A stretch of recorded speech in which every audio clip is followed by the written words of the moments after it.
begging him to pick it up. Why was he not doing it?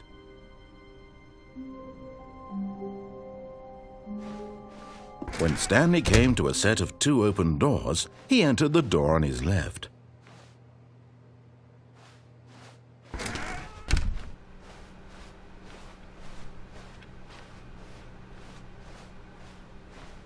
Yet there was not a single person here either. Feeling a wave of disbelief, Stanley decided to go up to his boss's office. Oh no, no, not again. I won't be part of this. I'm not going to encourage you. I'm not going to say anything at all. I'm just going to be patient and wait for you to finish whatever it is you enjoy doing so much in this room. Please take your time.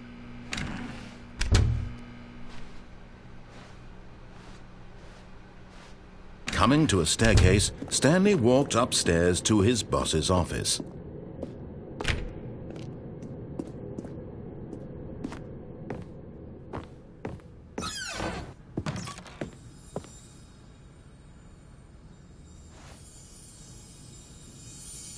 You found one of them. One of the miniature Stanley figurines. Remember, no reward for collecting all of these, only the intrinsic pleasure of a job well done. You can't buy that sort of happiness, Stanley. God knows I've tried. So, I implore you to savor each and every moment you come across one of these beautiful figurines.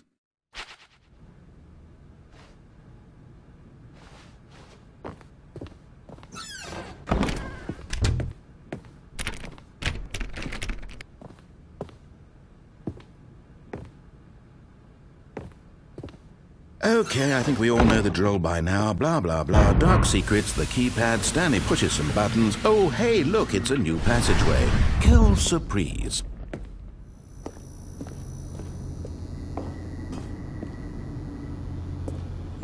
Another miniature Stanley figurine. This, there really must be a snappier name for these things. What about mini-stands? Stanley figs?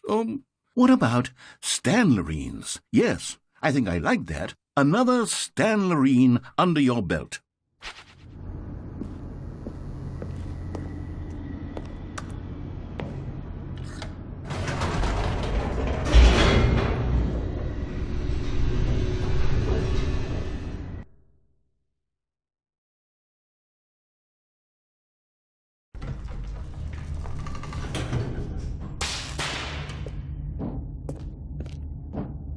Stanley walked straight ahead through the large door that read Mind Control Facility.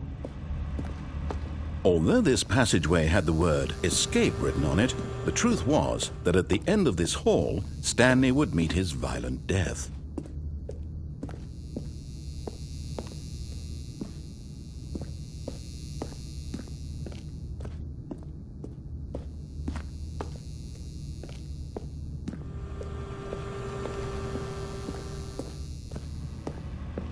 But of course, Stanley thought better of it and realized he simply had too much to live for.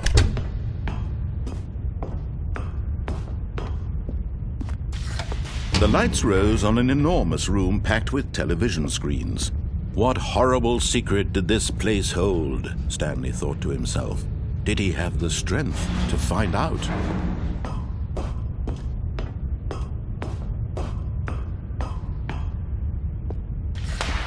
Now the monitors jumped to life, their true nature revealed. Each bore the number of an employee in the building, Stanley's co-workers. The lives of so many individuals reduced to images on a screen, and Stanley, one of them, eternally monitored in this place where freedom meant nothing.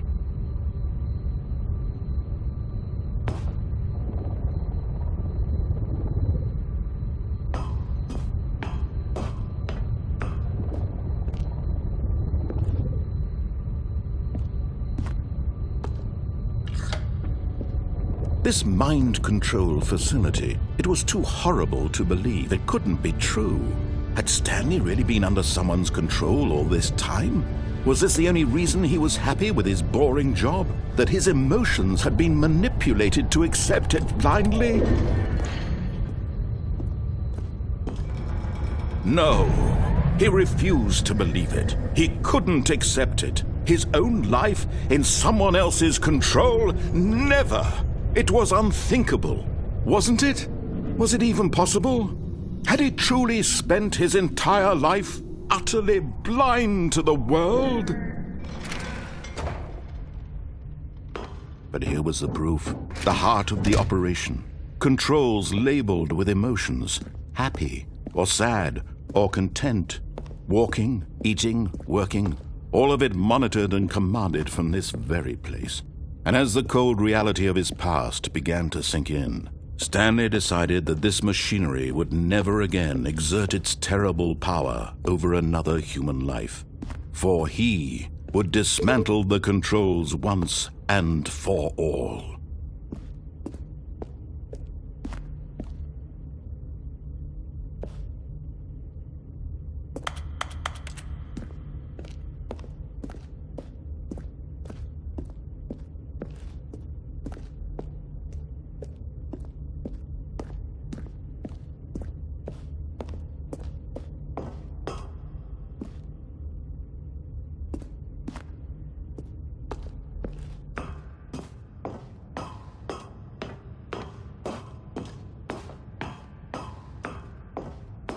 And when at last he found the source of the room's power...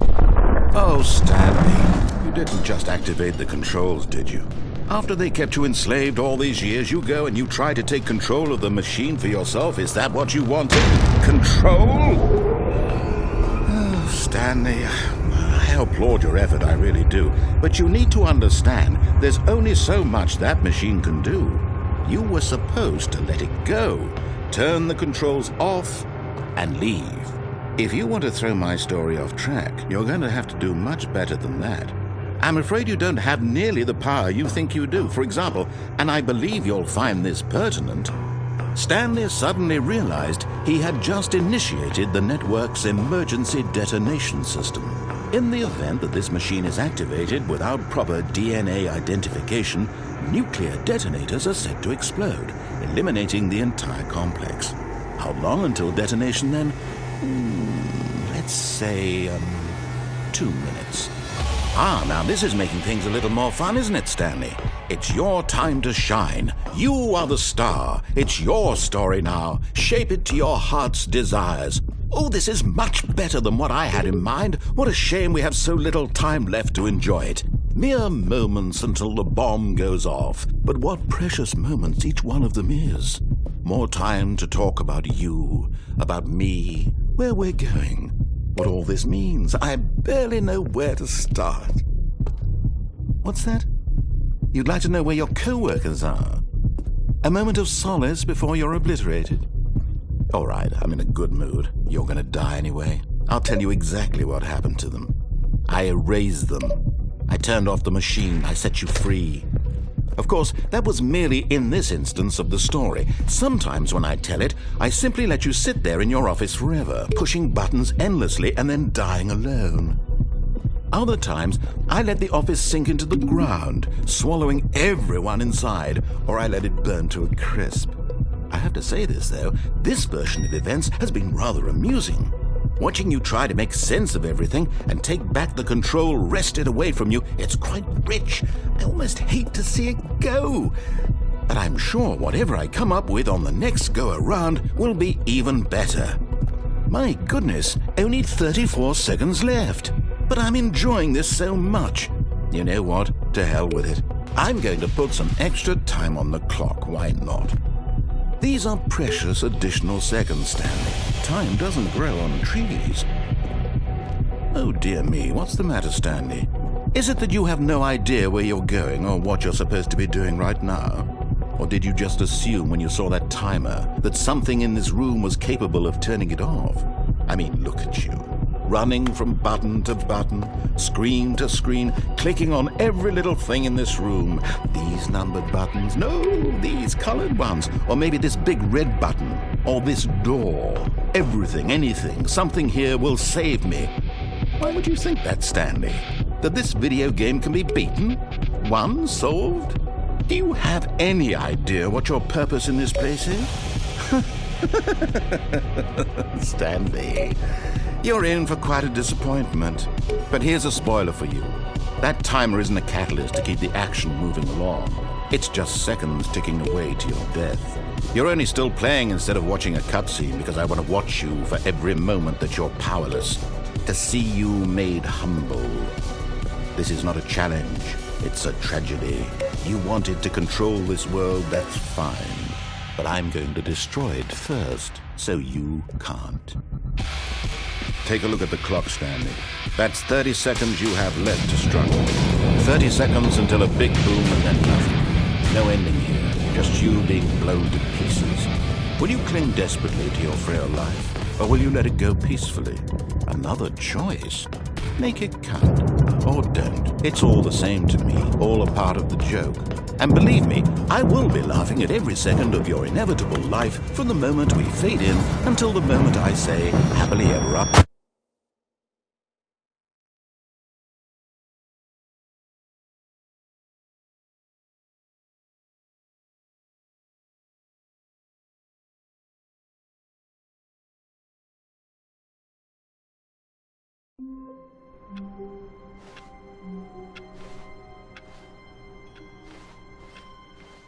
All of his co-workers were gone.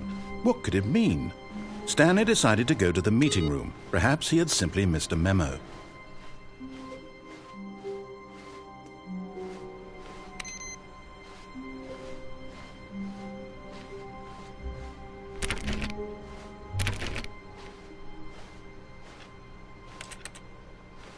Maybe Stanley would never pick up the bucket. A lonely bucket, lonely and miserable and Stanley-less. Such a sad fate for a bucket. Stanley picked up the bucket.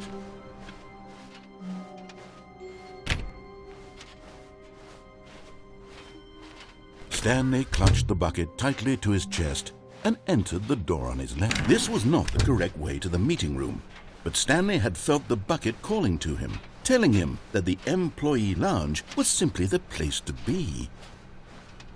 And here it was. Had the bucket turned out to be correct? Was this better than the meeting room? Yes, Stanley thought to himself. No, never mind. The bucket was wrong. Stanley took the door on his left to go back to the meeting room. No, said the bucket.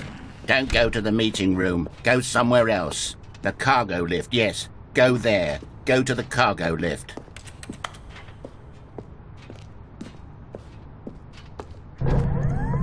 Good, said the bucket.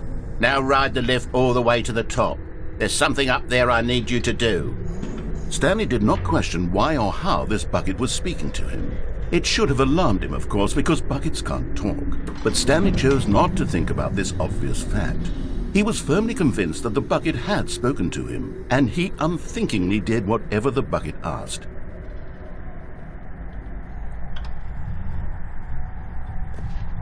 In here, said the bucket. Go into this dark room over here. Stanley once again obeyed blindly.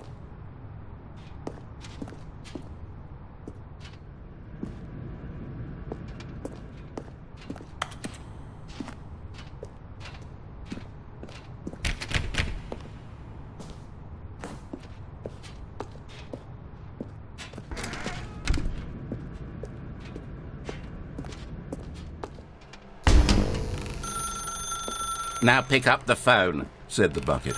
Pick up the phone and it will take us back home, where we can go about life together.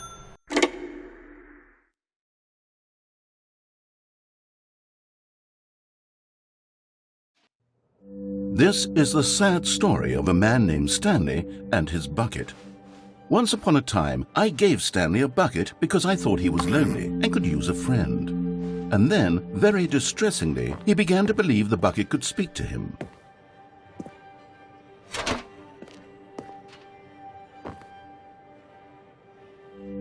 The Stanley Parable Reassurance Bucket was merely meant to provide the comforting glow of companionship. It doesn't literally talk and give you orders. Whatever Stanley is hearing the bucket say to him is just in his head.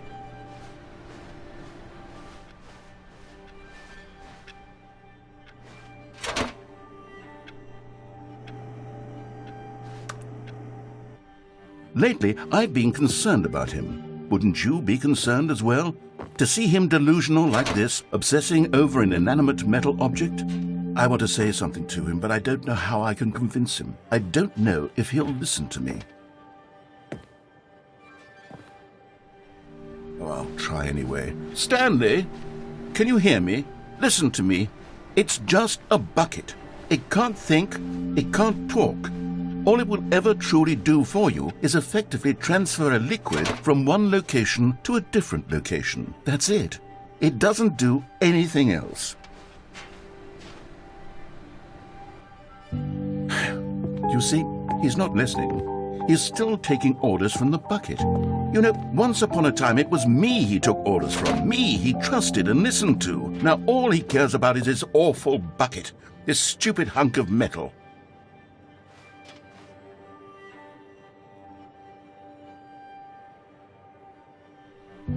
It's sad, but I suppose he doesn't need me anymore. From now on, he's just going to cling to this bucket, this cold, empty bucket, this sort of shiny bucket. Well, I'll give it this. The bucket does have a nice shine to it. Yes, I suppose on closer inspection that it doesn't quite look like your average hardware store bucket. It's just a little more, what am I trying to say? Sturdier, more capable of transporting liquid.